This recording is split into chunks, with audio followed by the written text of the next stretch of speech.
It has been the ambition of every totalitarian regime in the history of mankind to exert total control over every aspect of human behavior, over not only our movements, our transactions, our organization, but also ultimately our speech and our thought and what we read. In the past, none of those regimes has been able to manage that because they simply did not have the technological capacity to control every aspect of human behavior, to control what you were doing, what you were saying in your house, what your movements were, even your sexual behavior they want to control. But today we have created this wave of technology that now will give the next totalitarian regime the capacity to do exactly that. So they know where you are all the time through GPS technology for facial recognition. If you want to see what kind of the future is, look what's happening in China today, where every move is monitored, where your face is recognized and the information stored when you walk down the street, where your telephone calls are monitored, where your emails and text messages are all monitored and stored.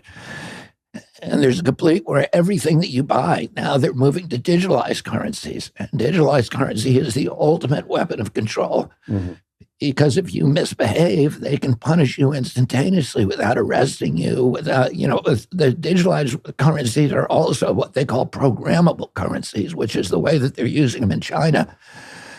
So in China, if you're caught on a day when they declare everybody should wear masks today, and you're seen walking around with your mask below your nose or whatever, not in conformance with the way they want it, now they can punish you. They can say, okay, we're going to shut off your credit card.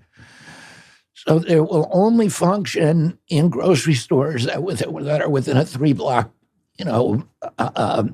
walk from your house. And I remember, in the early days of COVID, part of the insanity that I was watching at that time was that the police in Malibu were going down to Zuma Beach and they were arresting surfers when they came in and giving them $1,000 tickets for being out in the ocean surfing and sending them home. And we know that COVID only spreads indoors. It doesn't spread out on the surf. So they were taking these people. It's not salt water transmittable. No. And they were doing that all over. They were locking people in their homes. Right. To escape a disease that only spreads inside. They threw right out here in Venice, where we are right now. They put sand on all the skate parks, on the half pipes, to keep the skaters off them, to encourage them to go home. They padlocked the basketball courts in Compton and Harlem and Brooklyn and Bed-Stuy. And if they couldn't padlock the court, they just removed the rims on the basket. But they were determined to lock people in. And of course, what happens when you're locked in? You're using screens.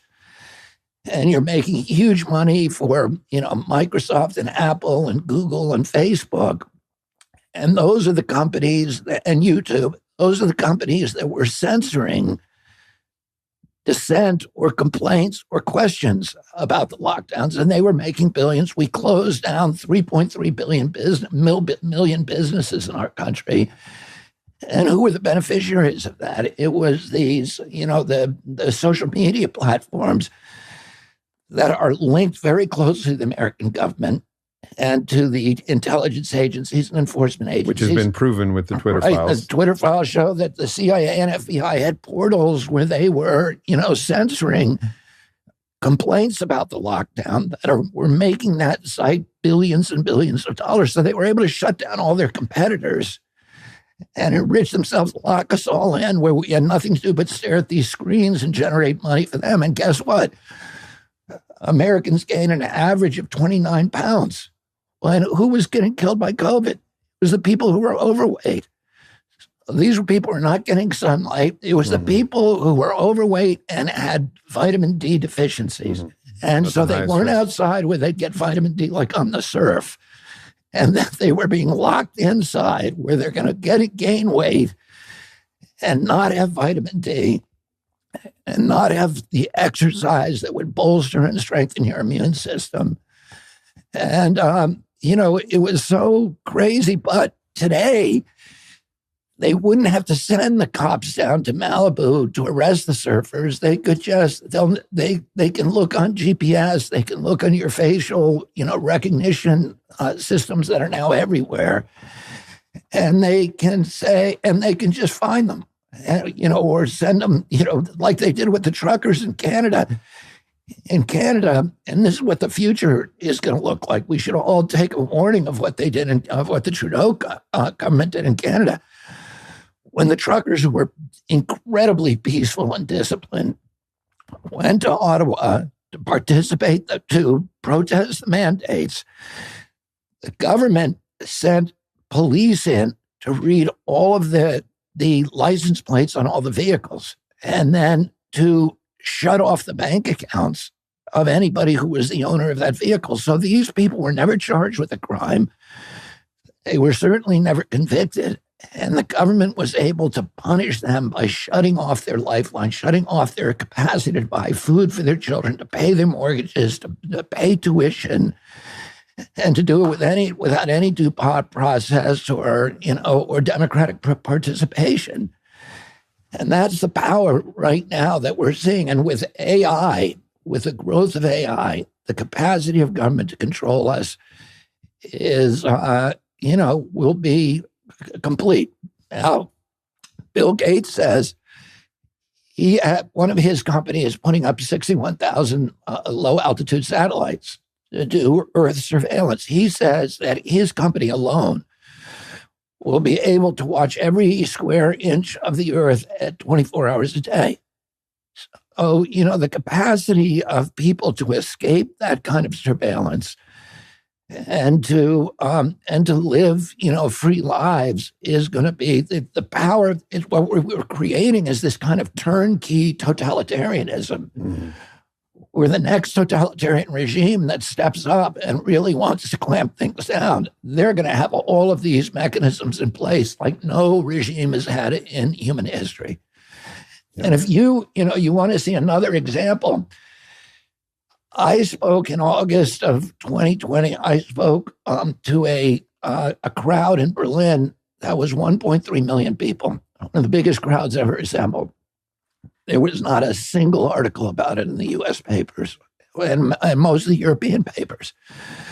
The way that they covered it in Europe was that a tiny handful of Nazis had gotten together, and that's what there was no Nazis in that crowd. Mm-hmm. It looked like Woodstock. There were rainbow flags, and it was, the MC of the event was a black Ghanaian. There was like Hare Krishna people on the stage. There was Green Party people, Labor people. It had nothing to do with Nazis, but the way the European and American press covered it is that there were Nazis protesting the lockdowns. And that happened time and again. There were millions of people. There were demonstrations again and again and again in Austria and England and France and Germany and Australia. And I had over 1 million people and no coverage in the press.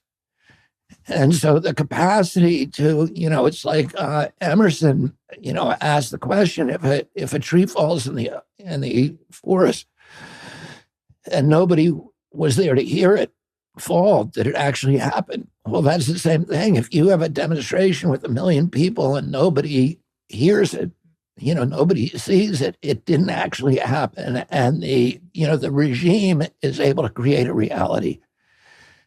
And that reality is it's a parallel reality that is not true.